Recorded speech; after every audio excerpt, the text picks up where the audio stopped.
Hello ಎಲ್ರಿಗೂ ನಮಸ್ಕಾರ. ಚಿತ್ತಾಸ್ ಕಿಚನ್ಗೆ ಸ್ವಾಗತ. ಇವತ್ತೊಂದು ಒಳ್ಳೆ ಮಶ್ರೂಮ್ ಸುಕ್ಕ ಮಾಡೋಣ. ಇದನ್ನು ಒಮ್ಮೆ ಮಾಡಿದರೆ ಮತ್ತೆ ಮತ್ತೆ ಮಾಡ್ತಾ ಇರ್ತೀರಾ. ಯಾರಿಗೆಲ್ಲ ಮಶ್ರೂಮ್ ಇಷ್ಟ ವಿಡಿಯೋನ ಸ್ಕಿಪ್ ಮಾಡದೆ ಎಂಡ್ ತನಕ ನೋಡಿ. ಬನ್ನಿ ಮಶ್ರೂಮ್ ಸುಕ್ಕ ಹೇಗೆ ಮಾಡೋದು ಅಂತ ನೋಡ್ಕೊಂಡು ಬರೋಣ. ಮೊದಲಿಗೆ ನಾವು ಸ್ಪೈಸಸ್ ಪೌಡರ್ ರೆಡಿ ಮಾಡ್ಕೊಳ್ಳೋಣ. ಒಂದು ಬಾಣಲಿಗೆ 5 ಬ್ಯಾಡಗೆ ಮೆಣಸು, 2 ಸ್ಪೂನಷ್ಟು ಕೋರಿಯಂಡರ್ ಸೀಡ್ಸ್ ಹಾಗೆ ಎಲ್ಲ ಸ್ಪೈಸಸ್ನ ಹಾಕ್ಕೊಂಡು ಮೀಡಿಯಮ್ ಫ್ಲೇಮಲ್ಲಿ ಫ್ರೈ ಮಾಡ್ಕೊಳ್ಳೋಣ. ಈಗ ಫ್ರೈ ಆಗಿದೆ. ಈಗ ಅದೇ ಬಾಣಲಿಗೆ 2 ಸ್ಪೂನಷ್ಟು ಎಣ್ಣೆ ಹಾಕಿ, ಎಣ್ಣೆ ಬಿಸಿ ಆದಮೇಲೆ ಸ್ವಲ್ಪ ಸಾಸಿವೆ ಹಾಕಿ, ಸಾಸಿವೆ ಚಟ್ಪಟ ಅಂದಮೇಲೆ 1 ಮೀಡಿಯಮ್ ಸೈಜ್ ಈರುಳ್ಳಿನ ಕಟ್ ಮಾಡಿ ಹಾಕ್ಕೊಳ್ತಾ ಇದ್ದೀನಿ.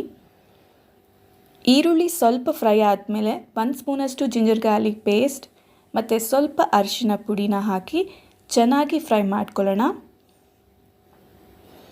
ಈಗ ನಾನಿಲ್ಲಿ 200 ಗ್ರಾಮಷ್ಟು ಮಶ್ರೂಮ್ ತೊಗೊಂಡಿದ್ದೀನಿ. ಇದನ್ನು ಚೆನ್ನಾಗಿ ವಾಶ್ ಮಾಡಿ ಕಟ್ ಮಾಡಿ ಇಟ್ಕೊಂಡಿದ್ದೆ. ಇದನ್ನು ಹಾಕ್ಕೊಳ್ಳೋಣ.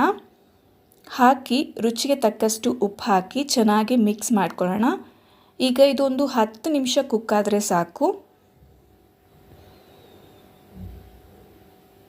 ಈಗ ಆಲ್ಮೋಸ್ಟ್ ಕುಕ್ ಆಗಿದೆ. ಇದಕ್ಕೆ 1 ಟೊಮೊಟೊನ ಹಾಕಿ ಆಲ್ರೆಡಿ ನಾವೇನು ಪ್ರಿಪೇರ್ ಮಾಡಿಟ್ವಲ್ವ ಪೌಡರ್ನ ಅದನ್ನ ಕೂಡ ಹಾಕ್ಕೊಳ್ಳೋಣ. ಈಗ 3 ಹಸಿಮೆಣಸಿನ್ಕಾಯಿನ ಚಿಕ್ಕದಾಗಿ ಕಟ್ ಮಾಡಿ ಹಾಕ್ಕೊಳ್ತಾ ಇದ್ದೀನಿ. ಫೈನಲ್ ಆಗಿ ಕೋರಿಯಂಡರ್ ಲೀವ್ಸಿಂದ ಗಾರ್ನಿಷ್ ಮಾಡಿದ್ರೆ ಒಂದು ಒಳ್ಳೆ ಸುಕ್ಕ ರೆಡಿಯಾಗಿದೆ. ಇದನ್ನು ಚಪಾತಿ ಜೊತೆ ತಿಂತಾ ಇದ್ದರೆ ಆಹಾ ನೆಕ್ಸ್ಟ್ ಲೆವೆಲ್ ಟೇಸ್ಟ್. ನೀವು ಟ್ರೈ ಮಾಡಿ ಟೇಸ್ಟ್ ಮಾಡಿ ಹಾಗೆ ನನಗೆ ಕಮೆಂಟ್ ಮಾಡಿ ಹೇಗಿತ್ತು ಅಂತ. ಇದೇ ರೀತಿ ಸಿಂಪಲ್ ರೆಸಿಪಿ ಜೊತೆ ಮತ್ತೆ ಬರ್ತೀನಿ. Thank you.